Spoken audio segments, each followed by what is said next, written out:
PSNW Miftahul Faizin, ajak muridna jadi disiplin. Ponpes NW Miftahul Faizin, bimbing muridna jadi pemimpin. Ponpes NW Miftahul Faizin, mudah-mudahan selamat dunia akhirat. Ponpes NW Miftahul Faizin, mudah-mudahan selamat dunia akhirat.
Assalamualaikum warahmatullahi wabarakatuh. Halo anak-anak, apa kabar? Jumpa lagi bersama Ibu dalam pelajaran fikih. Hari ini kita akan membahas materi tentang sholat jamak dan sholat qashar. Selamat menyimak video berikut ya. Sholat jamak. Kata jamak berasal dari bahasa Arab yang berarti menggabungkan atau mengumpulkan. Sholat jamak berarti menggabungkan dua sholat fardu dalam satu waktu. Sholat jamak ini merupakan bukti nyata bahwa Allah Subhanahu wa Ta'ala adalah Zat Maha Penyayang. Dia memberikan kemudahan kepada hambanya dalam beribadah. Sholat fardu yang dapat dijamak itu ada 4, yaitu sholat zuhur dengan sholat asar dan sholat maghrib dengan sholat isya. Adapun sholat subuh tidak dapat dijamak dengan sholat apapun, karena sholat subuh itu harus dilakukan tepat pada waktunya. Berdasarkan waktu pelaksanaannya, sholat jamak dibagi menjadi 2, yaitu sholat jamak takdim dan sholat jamak takhir. Nah, sekarang kita lihat apa sih perbedaan antara sholat jamak takdim dan sholat jamak takhir. Jamak takdim. Kata takdim berarti didahulukan. Sholat jamak takdim ialah sholat yang dikerjakan di waktu sholat pertama. Misalnya, menjamak sholat zuhur dengan sholat asar yang dilakukan pada waktu sholat zuhur. Niat pelaksanaannya dilakukan pada sholat yang pertama. Yang selanjutnya ada sholat jamak takhir. Kata takhir berarti diakhirkan. Sholat jamak takhir ialah sholat yang dikerjakan pada waktu sholat yang kedua. Misalnya, menjamak sholat zuhur dengan sholat asar dilakukan pada waktu asar. Niat pelaksanaannya dilakukan pada sholat yang pertama, agar kita bersungguh-sungguh untuk mengerjakan sholat yang pertama. Nah, jadi sholat jamak takhir itu misalnya kita akan menjamak sholat antara sholat zuhur dan sholat asar. Nah, sholatnya itu dilakukan pada waktu asar, tetapi kita harus berniat dulu pada sholat pertama bahwa kita akan menjamak takhir. Syarat-syarat pelaksanaan jamak takdim. Yang pertama, hendaknya dimulai dengan sholat yang pertama. Misalnya, kita akan menjamak takdim sholat maghrib dan isya. Maka dari itu, kita harus melakukannya pada waktu sholat maghrib. Yang kedua, setelah salam, pada sholat pertama harus langsung berdiri, tidak boleh diselingi oleh perbuatan atau perkataan, misalnya zikir, berdoa, atau bercakap-cakap. Yang ketiga, berniat untuk menjamak sholat. Yang keempat, berturut-turut, sebab keduanya seolah-olah ialah satu sholat. Yang kelima, orang yang menetap atau tidak dalam perjalanan boleh melakukan sholat jamak takdim karena hujan. Disyaratkan pula bahwa sholat yang kedua itu berjamaah di tempat yang jauh dari rumahnya, serta mendapat kesukaran pergi ke tempat itu karena hujan. Sholat qashar. Kata qashar berasal dari bahasa Arab yang berarti meringkas atau memotong. Maksudnya yaitu sholat yang dikerjakan secara qashar berarti rakaatnya diringkas. Sholat qashar adalah sholat yang dikerjakan dengan cara meringkas jumlah rakaat sholat yang awalnya 4 rakaat menjadi 2 rakaat. Nah, ada beberapa sholat yang dapat dilakukan secara qashar, yaitu sholat zuhur, asar, dan isya. Adapun sholat subuh dan maghrib tidak dapat diqashar karena jumlah rakaatnya kurang dari 4. Dalil yang menjadi dasar pelaksanaan sholat qashar terdapat dalam Quran surah An-Nisa ayat 101. A'udzubillahi minasyaitonirrajim. Bismillahirrahmanirrahim. Wa idza darabtum fil ardi falaysa 'alaikum junahun an taksuru minas sholati in khiftum ay yaftinakumul ladina kafaru innal kafirina kanu lakum aduwwam mubina, yang artinya, dan apabila kalian berpergian di muka bumi, maka tidaklah mengapa kalian mengqashar sholat kalian jika kalian takut diserang orang-orang kafir. Sesungguhnya orang-orang kafir itu adalah musuh yang nyata bagi kalian. Sebab-sebab diperbolehkannya untuk melakukan jama' dan qashar. Yang pertama, berada di Arafah dan Muzdalifah ketika berhaji. Dalam hal ini, para ulama telah bersepakat bahwa menjama sholat zuhur dan sholat asar secara takdim pada waktu zuhur ketika berada di Arafah. Begitupun antara maghrib dan isya secara takhir di waktu isya ketika berada di Muzdalifah itu hukumnya sunnah. Nah, jadi ketika kita berada di Arafah, kita bisa melakukan sholat jama' takdim. Dan ketika kita berada di Muzdalifah, kita bisa melakukan sholat jama' takhir. Yang kedua, dalam keadaan safar. Berpergian jauh dengan tujuan baik itu diperbolehkan menjama' atau mengqashar sholat. Nah, perjalanan yang ditempuh sekurang-kurangnya itu 80,640 km atau lebih. Yang ketiga, dalam keadaan sakit. Sakit merupakan cobaan dan ujian bagi manusia.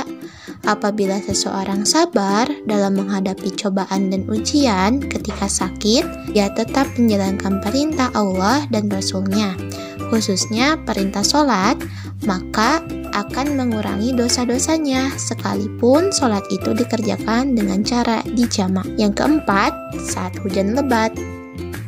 Jika seseorang berada di masjid atau musola, tiba-tiba turun hujan yang sangat lebat, dibolehkan menjama' sholat maghrib dengan isya, zuhur dengan asar. Hal ini pernah dilakukan oleh Nabi Muhammad SAW. Ia pernah menjama' antara sholat maghrib dengan sholat isya pada suatu malam yang diguyur hujan lebat. Hadis riwayat Bukhari. Yang kelima, saat dalam keadaan takut. Takut dalam masalah ini bukan takut seperti biasa dialami oleh setiap orang, tetapi takut yang dimaksud adalah takut secara batin. Alhamdulillah, pembelajaran hari ini telah selesai. Semoga ilmunya bermanfaat ya. Untuk hari ini silahkan kalian kerjakan tugasnya ya. Jangan lupa kirimkan melalui Wapri. Tetap semangat anak-anak. Wassalamualaikum warahmatullahi wabarakatuh. Setelah kalian mengamati video tersebut membahas tentang apa saja? Pengertian sholat jamaah dan asar. Ada lagi? Ada lagi? Ya?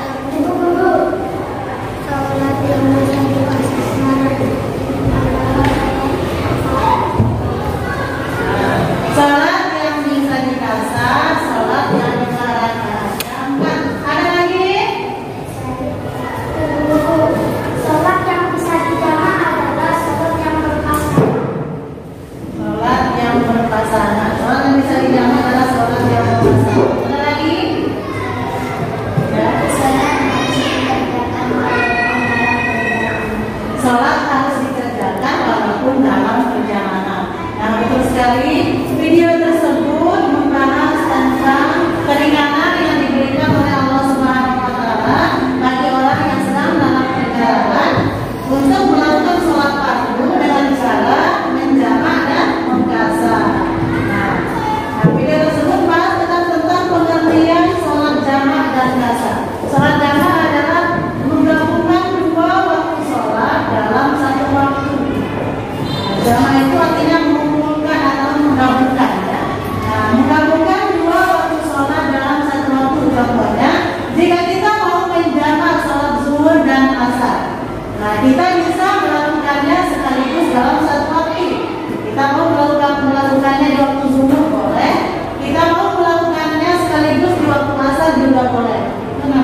supaya temannya tahu masuk ke kelompok mana, apakah masuk ke kelompok kasar atau jamak ya. Ibu akan bagikan. Nah setelah itu kalian diskusikan apakah benar-benar kalian mendapat pembahasannya tentang sholat jamak, apakah benar bahasannya tentang sholat kasar, itu kalian diskusikan.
Ponpes NW Miftahul Faizin, ajak muridna jadi disiplin.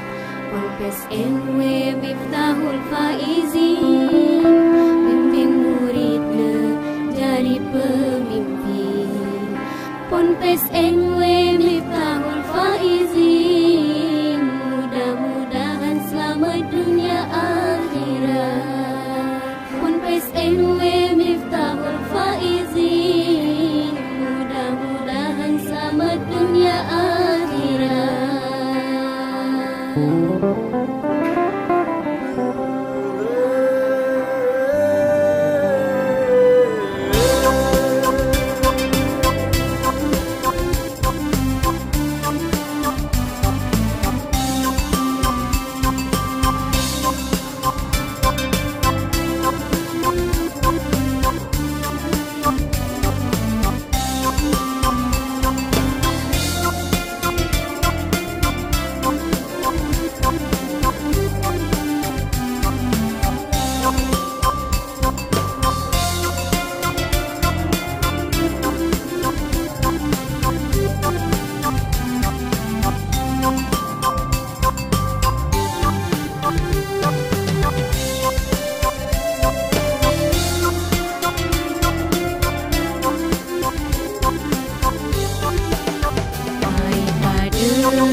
Belajar ngaji, le Ponpes NW Miftahul Faizin, mai pada berguru ngaji, le Tuan Guru Zainul Muhibbi. Hendak pada lupa kaidatina amal, pada bareng lampa beta ilmu sakena. Hendak pada lupa kaidatina amal, pada bareng lampa beta ilmu sakena. Ponpes NW Miftahul Faizin, bimbing muridna jadi disiplin. Ponpes NW Miftahul Faizin, ajak muridna jadi pemimpin. Ponpes NW Miftahul Faizin, mudah-mudahan selamat dunia akhirat. Ponpes NW Miftahul Faizin, mudah-mudahan selamat dunia akhirat. Hai pada belajar ngaji, le Ponpes NW Miftahul Faizin, mai pada berguru ngaji, le Tuan Guru Zainul Muhibbi. Hendak pada lupa kaidatina amal, pada bareng lampa beta ilmu sakena. Hendak pada lupa kaidatina amal, pada bareng lampa beta ilmu sakena. Ponpes NW Miftahul Faizin, bimbing muridna jadi disiplin.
Kita masuk ke kesimpulan. Kita sama-sama simpulkan pelajaran kita hari ini.